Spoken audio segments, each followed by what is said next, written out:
기도로 신앙 고백합니다. 전능하사 천지를 만드신 하나님 아버지를 내가 믿사오며 그 외아들 우리 주 예수 그리스도를 믿사오니 이는 성령으로 잉태하사 동정녀 마리아에게 나시고 본디오 빌라도에게 고난을 받으사 십자가에 못 박혀 죽으시고 장사한 지 사흘 만에 죽은 자 가운데서 다시 살아나시며 하늘에 오르사 전능하신 하나님 우편에 앉아 계시다가 저리로서 산자와 죽은 자를 심판하러 오시리라. 성령을 믿사오며 거룩한 공예와 성도가 서로 교통하는 것과 죄를 사하여 주시는 것과 몸이 다시 사는 것과 영원히 사는 것을 믿사옵나이다. 아멘. 하나님의 말씀은 데살로니가 전서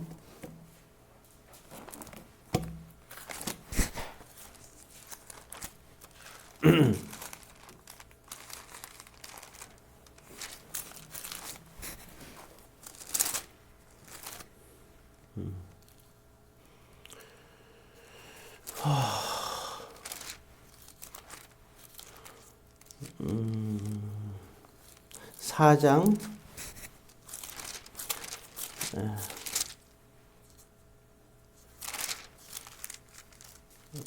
4장 16절 17절입니다. 데살로니가전서 4장 16절 17절 18절입니다.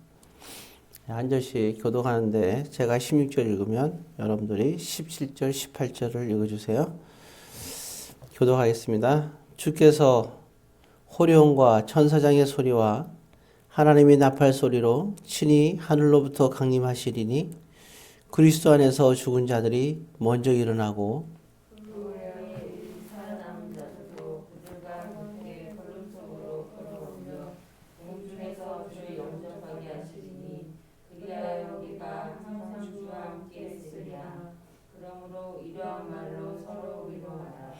아멘. 사랑의 아버지 하나님, 오늘 이 시간에도 성령 하나님께서 함께 하옵소서. 예수님의 이름으로 기도드립니다. 아멘. 예, 오늘 보게 되면 우리가 데살로니가 이제 전후서를 보게 되는데, 특별히 여기는 우리가 지금 보고 있는 말씀, 예수 그리스도의 그런 재림이죠. 강림. 그 다음에 또, 죽은 자들의 부활에 관한. 만약에 여기 본문의 말씀이 우리가, 또 우리에게는 많은 그런 위로가 되는 말씀이죠. 하나님께서 명확하게 약속하는 것이 있어요. 우리가 원하는 것이 있는데, 근데 우리가 원하는 것이 또 반드시 될 것과 되지 않을 것이 있다면, 왜냐하면 사람이 원한다고 해도 하나님께서 허락하신다면, 골리앗도 무너뜨리시는 하나님이죠. 그렇지만 하나님께서 허락하지 않다면, 야고보는 그렇게 성전 앞에서 정말 그렇게 이슬처럼 그렇게 또 죽임을 당하는 그런 모습이죠. 참 그래서 우리가 알 수가 없어요. 베드로는 헤롯이 죽이기 직전에 끌려가서 기적적으로 또 살아나게 되는 그러한 모습들. 참 하나님께서는 어떤 선택을 할지는 우리는 아무도 알 수가 없는 겁니다. 자, 그러나 분명한 것은 하나님께서 우리에게 약속한 것이 있는데 그건 바로 우리에게 믿음의 생활을 주 안에서 온전히 한 사람에게 주시는 것은 우리에게는 그 영생을 주셨다는 거죠. 영원한 생명을 줬다. 이건 참 사실은 굉장히 우리에게는 아주 중요한 사건이고 굉장히 큰 사건입니다. 사람들은 죽음에 대해서 생각하기를 꺼려합니다. 얘기하기 싫어하고 생각하기 싫어해요. 그냥 그 생각을 하면 정신이 하나도 없으니까 사람들은 죽음을 피해갑니다. 많은 철학자들은 삶을 진지하게 생각하면 죽음을 생각하지 않을 수가 없는 거예요. 그러다 보니까 이단 종교들 같은 데 보면 심지어는 집단 자살하는 종교도 있고 알다시피 결국에는 죽음을 극복하려고 애를 쓰다가 그저 그러한 모습도 우리가 알 수가 있죠. 어떤 많은 철학자들은 또 미래를 생각하는 삶을 생각하면서 사는 사람들이 철학자잖아요. 현재 우리가 나아갈 바를 얘기하지만 항상 앞장서서 땡기는 사람들이니까 지나치게 앞장서서 생각하다 보면 죽음을 생각하다 보니까 정말 수많은 철학자들이 자살한 경우도 굉장히 많습니다. 그래서 우리가 좀 죽음과 우리의 삶, 그건 우리와 직결된 얘기 아니겠어요? 그래서 우리가 정말 생각해야 될 걸 생각하지 않고 두려워서 미루는 사람들이 많죠. 그러나 저와 여러분들은 그래서 우리가 그러죠. 죽음을 생각하면서 사는 사람들이야말로 그걸 인정하고 생각하면서 사는 사람들이야말로 진정한 삶을 사는 거라고 볼 수 있고 인간다운 삶을 살 수가 있는 거겠죠. 마찬가지로 특히 우리 믿는 사람들에게는 정말 놀라운 거는 우리가 죽음을 고민할 필요가 없고 죽은 후의 삶도 우리는 조금도 두려워할 필요가 없다는 겁니다. 왜냐하면 오늘 본문에 보면 그렇게 나와 있잖아요. 예수님이 재림할 때죠. 16절이 강림하시리니 그렇죠. 자 그러면 이제 예수님이 재림할 때 어떻게 될 거냐? 그러면 이제 예수님이 와서 심판을 하실 거 아니에요, 그죠? 근데 참 재밌는 거는 이 본문에 보면 믿는 사람들은 어떻게 될 거냐? 먼저 우리 믿는 사람들은 심판을 받지 않습니다. 심판받을까 되게 두려워하는데 믿는 사람들은 심판받지 않아요. 왜냐하면 온전히 믿었다가 죽은 사람들, 아브라함도 그렇고 이삭도 있고 많잖아요. 요셉도 있고 이런 사람들은 어떻게 되느냐? 오늘 본문에 보니까 그렇게 나왔죠. 그리스도 안에서 죽은 자들이 먼저 일어난다. 그 사람들이 먼저 살아나는 거예요. 그러니까 예수 믿지 않은 사람들이 살아나는 게 아니고 먼저 예수 믿다 죽은 사람들이 먼저 살아난다. 그 얘기입니다. 그리고 또 자, 그러면 우리가 그런 생각 들잖아요. 예수 믿다가 재림했는데 난 살아있어. 그러면 어떻게 되냐? 그러면 17절에도 나와 있잖아요. 그죠? 그럼 아직까지 살아남은 사람들은 그러니까 그리스도 안에서 죽은 사람들하고 살아있는 사람들이 그들이 어떻게 되느냐? 17절에 똑같이 주를 영접하게 된다. 그런 얘기가 나오겠죠. 그러면 이제 여기서 한 가지 이제 남는 게 있죠. 그거는 뭐겠어요? 믿음이 없는 사람, 주 안에서 살지 않았던 사람, 그리스도 안에서 살지 않았던 사람들, 사울왕 같은 사람들이겠죠. 그렇죠? 가인 같은 삶을 살았던 사람들. 그럼 이런 사람들은 도대체 어떻게 되느냐? 그들이 이제 심판을 받게 되는 거죠.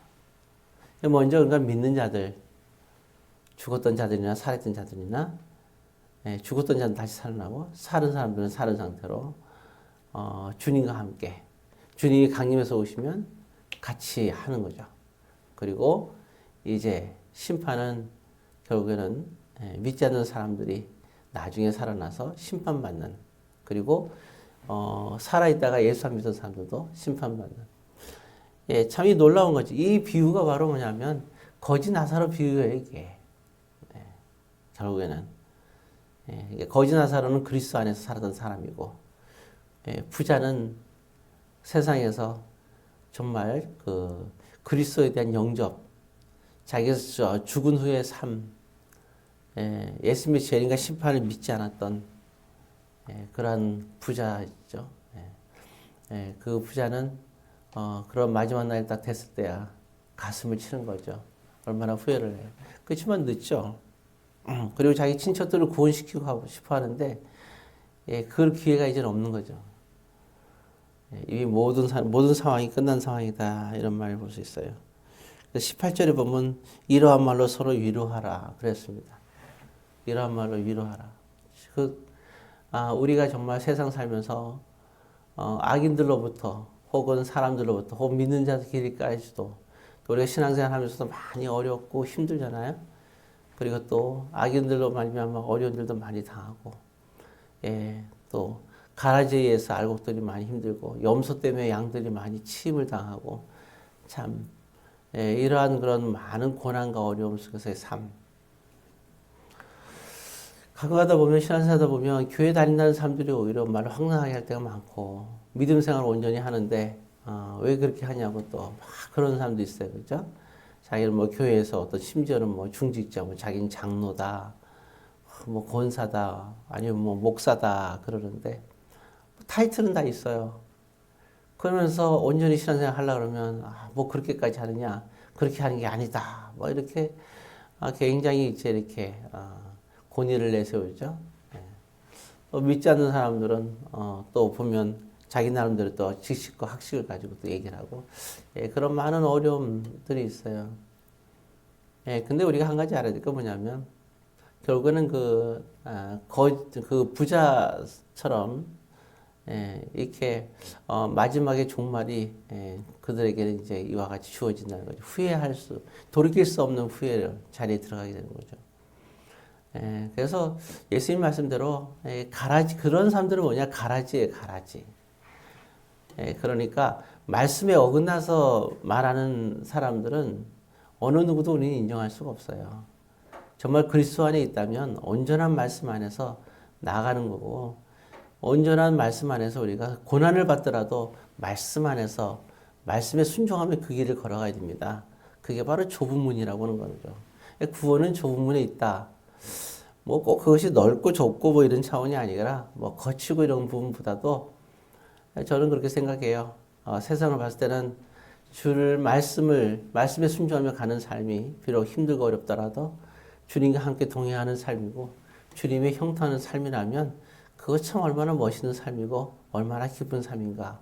근데 사실 그렇잖아요. 그리스도에 대한 믿음이 없는데 믿음 있는 사람들은 그렇게 좁은 문의 길을 걸어가도 기쁜 거예요. 그렇지만 이런 게 있죠. 나는 좁은 문을 걸어가는데 왜 난 기쁘지 않지? 예, 그건 그리스도 안에 있는 삶이 아니기 때문에 그런 거잖아요. 왜냐하면 주님과 함께 걸어가는 게 얼마나 기뻐요. 주님은 누구와 함께 하느냐? 주의 말씀대로 살아가는 사람이 너희가 내 안에 있고 내가 너희 안에 있는 거다. 예, 가지가 포도나무에 붙는 것은 그런 것이라고 말하고 있죠.